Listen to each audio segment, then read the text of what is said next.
the next best predictor of lifetime success is conscientiousness. Well, so, and of the two aspects of conscientiousness, say orderliness and industriousness, the better predictor is industriousness. So the question is, well, what can you do about your industriousness? And the answer to that is, well, that's kind of rough too, because there's a strong genetic component. But you can work on micro habits with regards to your conscientiousness. And I think the best micro habits, this is partly to do with this future authoring program processes, I think the best thing you can do with regards to your conscientiousness is to set up some aims for yourself, goals that you actually value.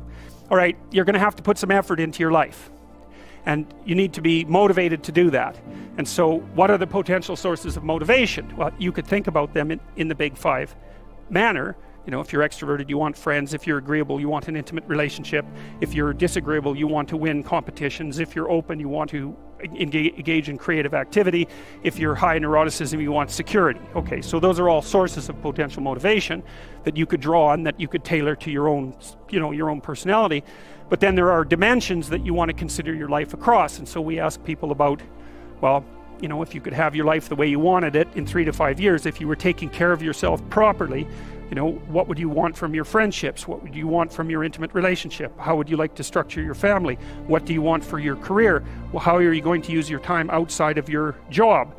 And how are you going to regulate your mental and physical health, and maybe also your drug and alcohol use? Because that's a good place to auger down, you know, because alcoholism, for example, wipes out, you know, 5 to 10% of people. So you want to keep that under control. And then so maybe, you know, you develop a vision of what you would like your life to be, and that associates the goal. Once the goal is established, and then you break down the goal into micro processes that you can implement, the micro processes become rewarding in proportion, in relation to their causal association with the goal, and that tangles in your incentive reward system. You know, we talked about the dopaminergic incentive reward system, and that's the thing that keeps you moving forward.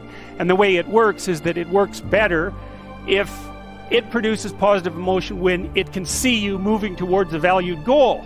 Okay, well, what's the implication of that? Better have a valued goal, because otherwise you can't get any positive motivation working out. And so the more valuable the goal, in principle, the more the micro processes associated with that goal start to take on a positive charge. And so what that means is, well, you get up in the morning and you're excited about the day, you're ready to go. And so as far as I can tell, what you do is you specify your long-term ideal. Maybe you also specify a place you want to stay the hell away from, so that you're terrified to fail as well as excited about succeeding, because that's also useful. You specify your goal. You do that in some sense as a unique individual. You want to specify goals that make you say, oh, if that could happen as a consequence of my efforts, it would clearly be worthwhile. Because the question always is, why do something? Because doing nothing is easy. You just sit there and you don't do anything. That's real easy. The question is, why would you ever do anything?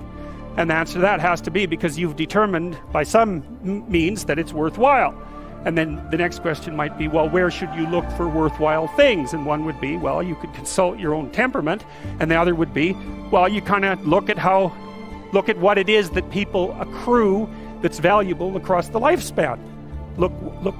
So you do a structural analysis of the subcomponents of human existence, and already did that. You need a family, you need friends. Like, you don't need to have all these things, but you better have most of them. Family, friends, career, educational goals, plans for, you know, time outside of work, attention to your mental and physical health, etc. You know, that's what life is about. And if you don't have any of those things, well, then all you've got left is misery and suffering. So that's a bad deal for you. So once you set up that goal structure, let's say, and that's really in many ways that's what you should be doing at university. That's exactly what you should be doing, is trying to figure out who it is that you're trying to be, right? And you aim at that, and then you use everything you learn as a means of building that person that you want to be. And the goal is to have a vision for your life such that, all things considered, that justifies your effort.